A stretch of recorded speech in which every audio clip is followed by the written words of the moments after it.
Welcome to today's video. Today's video is going to be a bit of an update, how progress is going when using the London Muscle Cutting Guide, where I was, where I am now, where I hope to be, is it useful, should you get on board, etc, etc. So let's get straight into where I was. So I finished my bulk and I'll put a video at the top somewhere which will take you to the video where I did a physique update when I finished my bulk. So I finished and I was 88.2 kilograms, and off the top of my head I think I was about 14.5% body fat, maybe slightly less, but 14.5% body fat, there or thereabouts. I know I should have actually recorded it so it would have been much more useful content, but I didn't. So we'll go with my guesstimate, 14.5%. How did I feel? I mean, if you go to the other video, I still looked fairly lean. I had a rough outline of my abs. I didn't like look overweight. I wasn't just bulky and, I didn't look like a power lifter or anything like that. I was still in relatively good shape, and I'd hit the goal weight that I wanted to hit. Once I'd done that, then I went straight into my cut. So I used, as I say, the London Muscle Cutting Guide, which gives you your calories, workouts and things. I know that I've obviously adapted them ever so slightly, and I will go into more detail in future videos of how I've adapted them and how I can help you adapt the guide for your lifestyle and things like that. So anyway, I'm now roughly 4 weeks, give or take a day or two, 4 weeks into the cut, and I weighed myself this morning and I was 87 kilograms. So I've lost 1.2 kilograms in 4 weeks, which is pretty good going. Very pleased with that. I mean, a lot of it will probably, it falls off you quite quickly when you shift drastically from a bulk into a cut. But since the initial few days of severe weight loss, should we call it, whatever, it's been pretty steady and consistent. So yeah, lost 1.2 kilograms. I will show you later on in this video my body fat percentage, and it was surprising to me actually how low it's got already. In terms of how I'm getting on in the actual gym though, I mean, lifting very similar weights as what I was when I was bulking. I haven't really lost any strength, I haven't gained any strength at all, but I haven't really lost any strength. Energy levels throughout the day has suffered, I have to admit.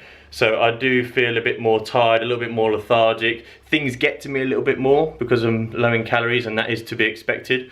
But apart from that, I haven't gone stupidly low on my calories. So my maintenance calories is about 3,000 calories, and I dropped them down to 2,800 to cut. So it's not stupidly low. I'm not starving. I don't really struggle with hunger pains or hunger pains. I don't really struggle with hunger too much at all. I'm finding it relatively easy, but that's just me. Some people find it easier than others. What else did I want to update you on? I don't know. I'll add it in a bit if I've forgotten and remember. Cool. I've remembered what I wanted to say. What I wanted to give you an idea on is my lifestyle and how I'm juggling everything. So it gives you, makes it more real into if you're looking to take it all on. So I am a sales engineer by day, so that means that I am out and about, so I cover the UK. So no 2 days are the same for me. I do spend quite a bit of time in front of a laptop. Apart from that, I'll be driving around the country, going to meetings and trying to sell stuff and trying to fix stuff.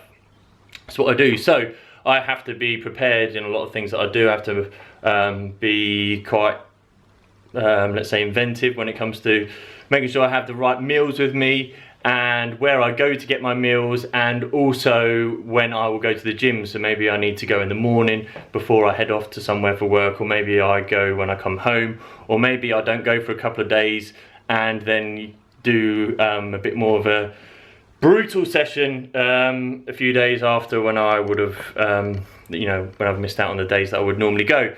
Yeah, so this is a fair, and I think very fair in real life example of what you can achieve by using this guide. As I say, I spend a lot of my time on the road. No 2 days are really the same. Different places, different people, different timings, etc, etc. So harder than, let's say, an office worker who is at the same place every single day. You can have your food at your office prepared. You know what time you're going to finish, you know what time you're going to get home, all that sort of thing. My life is not like that. I am different place, different times, different things every single day.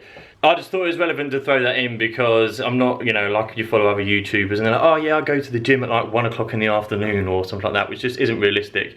This hopefully will give you a very realistic point of view on using a London Muscle cutting guide and how you can actually squeeze it into the day. So yeah, hopefully it is more useful than others.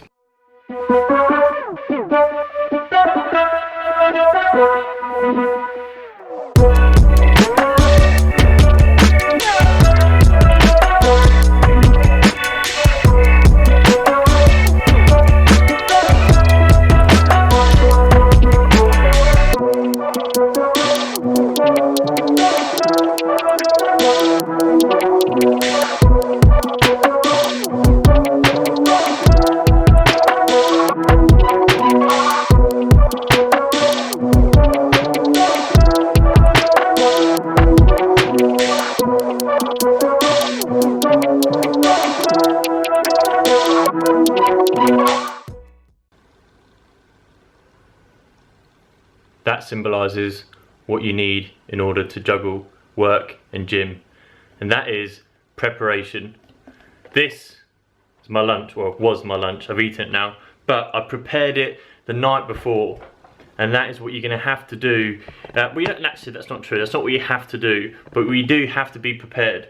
So whether you know what you're going to buy from a shop, whether you've cooked the food the night before or of that morning, or maybe you do like a full week's prep of food, you need to have everything laid out and be prepared so that you know that you're going to be consuming the right macros, so that's your proteins, your carbs and fats, and calories. In fact, I don't track carbs and fats, I just track calories and protein.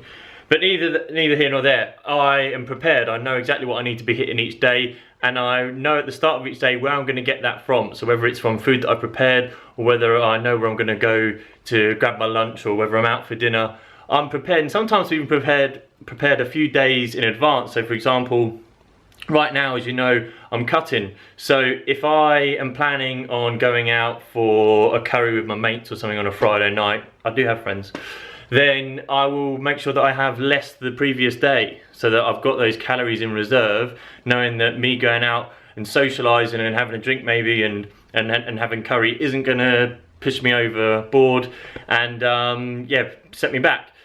Now, I know that some people don't necessarily want to take it too seriously, and there's, you know, that's absolutely fine. I'm not expecting everybody to want to get to a certain body fat percentage or want to look a certain way. Maybe some people are just doing it for the sheer joy of it, and they just like going in the gym and lifting weights, etc. But if you're trying to get to a certain body fat percentage and trying to get yourself to a shredded physique, then you are going to have to be prepared, and there is going to be a small level of sacrifice required. So you are just going to have to expect that these things don't just come without a little bit of effort. So I've waffled, as always. So here is how you work out your body fat percentage. So first of all, you just go to Google and type in US Navy SEAL body fat calculator. And I've just found this website which is called, if it focuses in on it there, come on. Oh God, that's what, yeah, fitness.bizcalcs.com. And then / blah, blah, blah, blah, blah, blah, blah. Anyway, what you do here is you decide on the metrics that you want. So at the top, or decide you want it in metrics, sorry, because I am English and live in England, so that makes sense to me. Then pick your gender, you then put your weight in, you then put your height in, and then you're going to measure around your waist and your neck. And when you're measuring, round up to the nearest half number or whole number. So for example, I think when I measured around my waist, it was like 79.7 or something. So you just round up to 80, and same with your neck. And when you're measuring around your neck, try, if you're a guy, try to avoid your Adam's apple, because that will obviously give a dodgy reading. So once you put those credentials in, and by the way, if you're female, you obviously will click the female button for obvious. And what you'll then have to do is there'll be an additional measurement here, which will be measuring around your hips. So waist, you want to be measuring around your widest part, which is normally your belly button. Neck is obviously around your neck, but again, avoid the Adam's apple. And then hips will be right down, normally around the widest part, which will be where your buttocks will protrude, or your fat ass.